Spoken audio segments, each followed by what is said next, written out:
Préparation y avait un na kati ya église sur le chemin de Maus et pas Mama Petoni Mukandi bazo bengi sabande konyo so bowe la bokende kuna pokuna réveillon ya solone ko salama tolandi ba détail lulosi ma kengele umela sekona seko le réveillon 31 décembre oyo kozala somo na kati église sur le chemin de Maus et pas ya Mama Petoni Mukandi bisabino nyonso bandaka se na préparation botala net dimanche lelo ezalaki nde benda bika papa Henri Mukandi mosali na Nzambe atelemaki mpona koteya peuple de Dieu na tembe na yazali kolobela sur la puissance du nom de Jésus na nsima na ye bongo Mama Petoni Mukandi atelemaki mpona koprophétize mpona peuple de Dieu mpe kokamba bango na losambo toyebisi bino ezalaki somo botala ndenge nguya Nzambe kitaki na esika oyo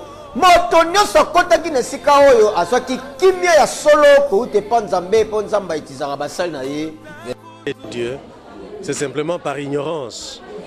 Mais nous avons eu à démontrer au travers des Écritures que Jésus-Christ est réellement Dieu.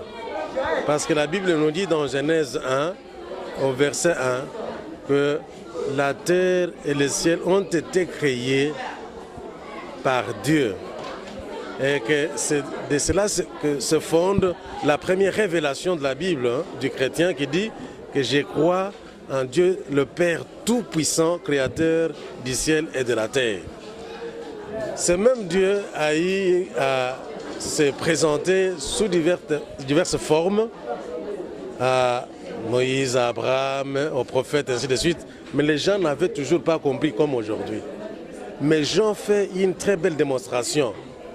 Dans Jean, au chapitre 1er, en commençant d'abord par le verset 1er, il dit qu'au commencement, Jean rentre dans Genèse 1 pour dire qu'au commencement était la parole était Dieu, la parole était avec Dieu, et c'est la parole qui a tout créé. Au verset 3, il dit rien de ce qui a été n'a été sans cette parole. Que